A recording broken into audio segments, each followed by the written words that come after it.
Belum saya nanya Yang Mulia. Loh, tadi sudah 2 pertanyaan untuk ketua tadi. Kenapa membatasi tadi? Iya, ini saya terakhir sekarang pertanyaan Silakan. saya baru. Ini Jadi pertanyaan saya kesempatan untuk tanya kepada saksi yang diajukan Bawaslu.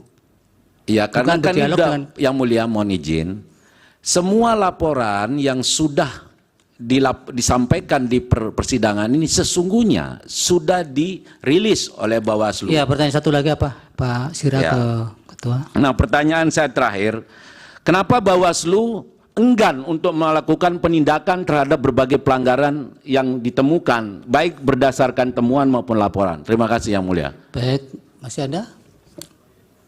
Silakan. Izin Yang Mulia untuk bertanya ke Silakan. saudara saksi dan juga kepada Ketua Bawaslu. Bawaslu itu yang saya tahu adalah Badan Pengawas Pemilu, jadi bukan Badan Penerima Laporan. Ya, itu jelas di dalam pasal 454 ayat 2, dia sifatnya harus aktif. Ya, artinya dia sifatnya melekat. Ya. Nah, penjelasan tadi dari saudara Irfan yang Ketua Bawaslu Kalimantan Timur, kemudian saudara Sahroji, kemudian Nurholik ya, dan saudara Zamzam tadi itu menurut saya menandakan bahwasanya Bawaslu ini sifatnya hanya menunggu laporan, ya. Padahal dia harus aktif. Ya. Nah ini yang yang menjadi persoalan. Nah, dalam kaitan ini, ya, saya ingin menanyakan sikap dan juga ingin penjelasan juga dari Pak Ketua Bawaslu, ya, karena ini persoalan yang menurut saya penting. Bagaimana sikap atau pengawasan Bawaslu terkait putusan MK 90, ya, yang menurut pakar hukum tata negara Iza Mahendra itu cacat hukum dan mengandung penyelundupan hukum. Nah itu bagaimana, ya, apakah sudah didiskusikan ataukah minta masukan dari katakanlah Ketua Bawaslu Kalimantan Timur dan juga terutama dari jawaban dari Ketua Bawaslu yang saya harapkan penjelasannya. Yang berikutnya adalah Bawaslu itu kan sejak awal ya proses ya seharusnya lebih kritis dan aktif ya, karena tugasnya adalah badan pengawas. Pengawas itu kan kata kerja ya, artinya mengawasi dia ya. Nah, harusnya bersikap kritis dan aktif ya. Nah, Presiden Jokowi ya seolah-olah itu melakukan deklarasi tanda kutip ya, karena kemana-mana beliau Pak Presiden Jokowi itu bersama Pak Menhan misalnya ya, bersama Pak Prabowo Subianto ya, sering kita lihat di berbagai media di Jawa Tengah dan berkunjung kemana-mana. Ya, terima kasih Yang Mulia. Dan itu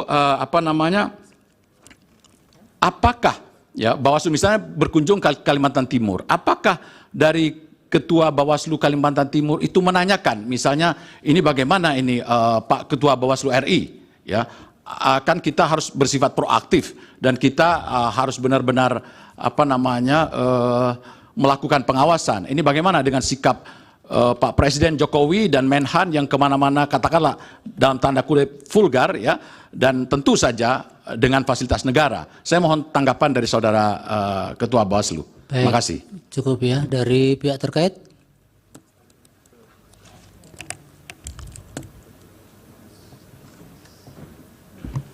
Terima kasih Yang Mulia atas waktu yang diberikan.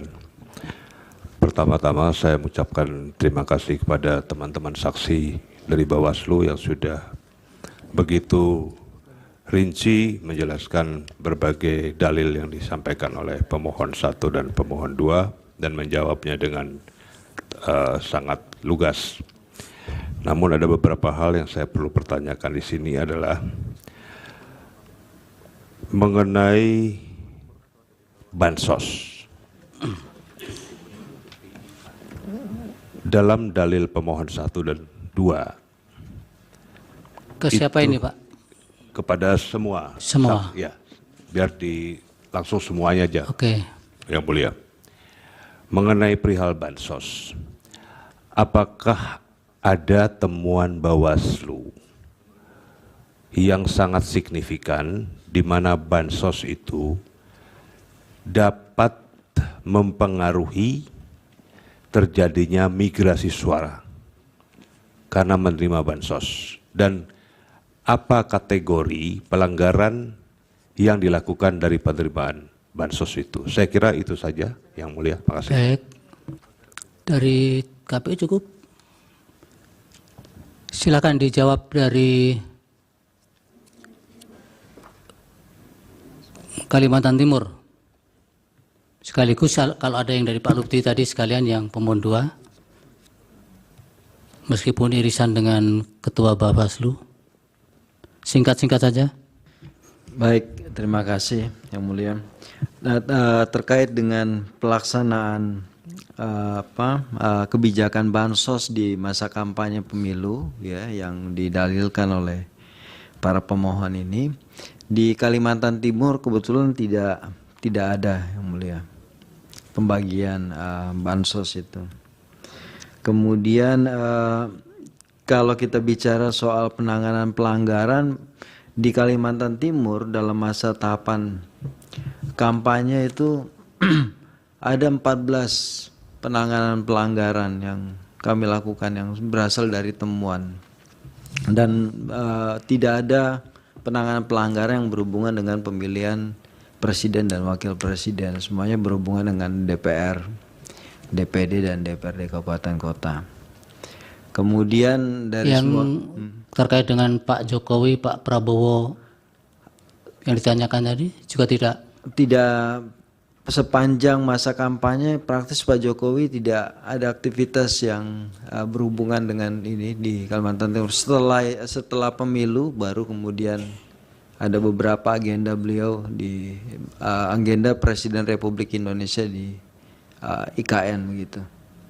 sebelumnya tidak ada. Sebelumnya tidak ada. Pak Prabowo pernah menjadwalkan kampanye, menghadiri kegiatan tokoh masyarakat dan tokoh adat, tapi kemudian batal. Jadi praktis di luar agenda kampanye Pak Prabowo tidak ada agenda selain itu. Apalagi? Kemudian menarik untuk dibahas mengenai putusan Mahkamah Konstitusi hari ini. Apakah Mahkamah Konstitusi akan memutuskan sesuai dengan gugatan 01 dan 03 atau menolak gugatan 01 dan 03 dan mengetuk palu untuk memenangkan Presiden Prabowo Subianto dan Wakil Presiden Gibran Rakabuming Raka. Nah, seluruh perhatian masyarakat Indonesia sekarang lagi penasaran itu ya, putusan Mahkamah Konstitusi seperti apa.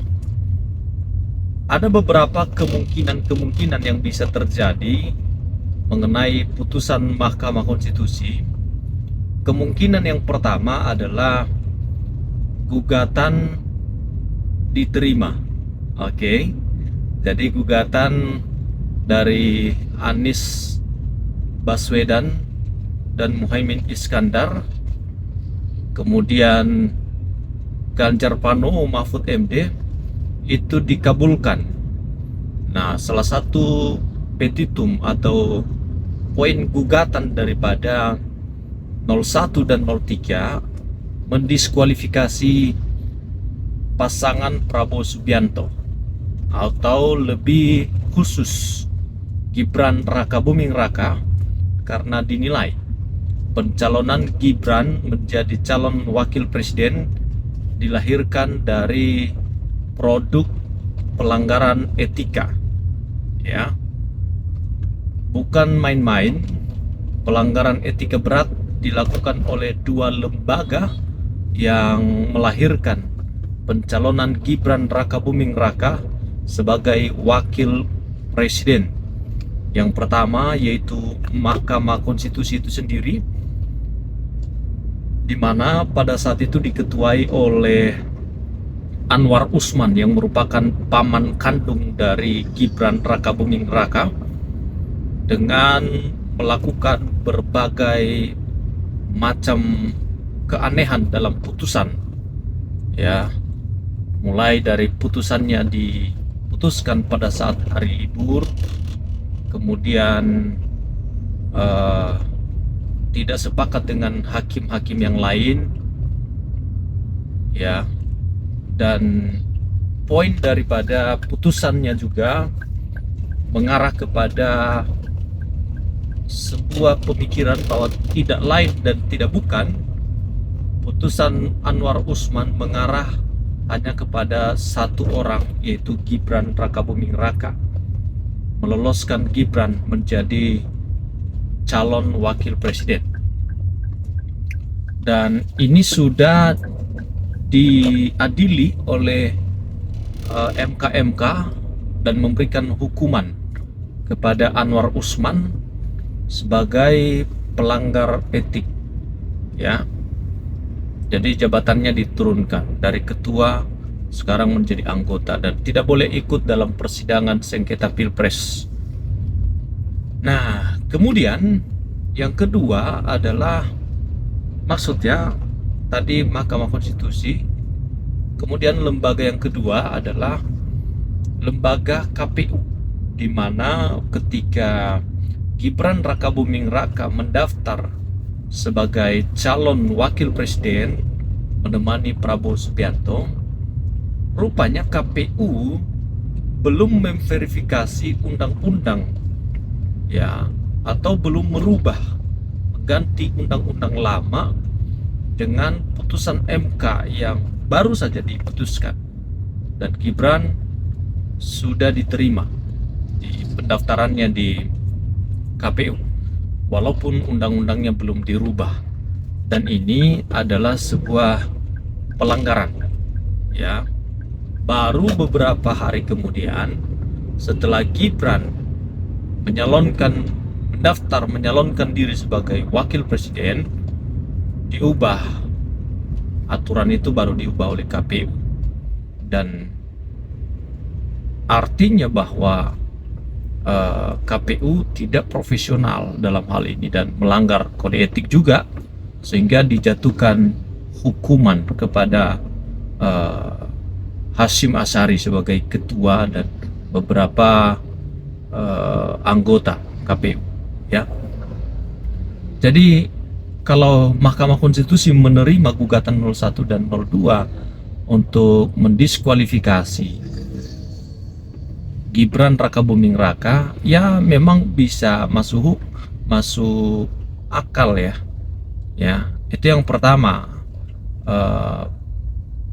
penalaran atau ya tafsiran lah, ya, apa yang akan diputuskan oleh Mahkamah Konstitusi, ya.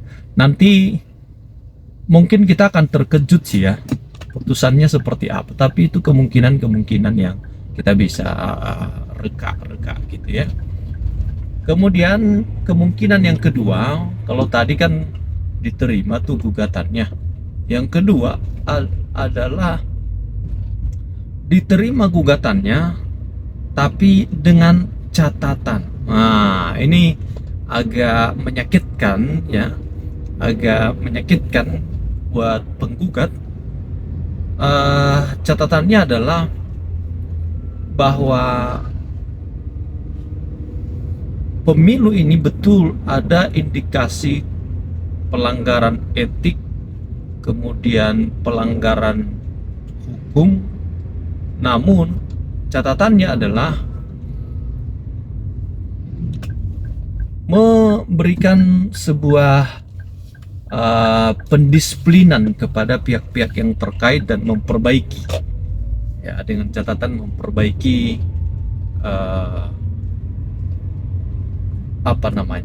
persyaratan dan prosedurnya dalam pemilu Pilpres yang akan datang, pemilu-pemilu yang akan datang. Jadi diterima memang, tapi dengan catatan seperti itu, atau ada catatan lain lah.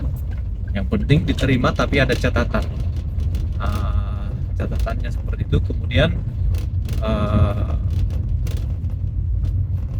Gibran Rakabuming Raka tetap menjadi calon wakil presiden tapi pemilu diulang. Nah, itu opsi yang kedua menurut saya. Orang boleh memberikan tanggapan kan bebas-bebas saja, ya kan?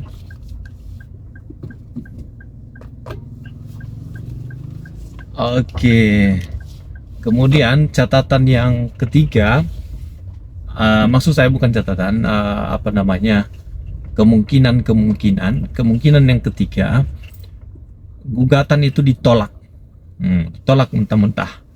Artinya Prabowo Gibran itu dilantik menjadi presiden secara sah. Itu yang ketiga. Dan yang keempat, ditolak tapi dengan catatan. Catatannya apa? Ya terserah hakim. Oke, itu aja menurut saya. Jadi ada 4 kemungkinan-kemungkinan.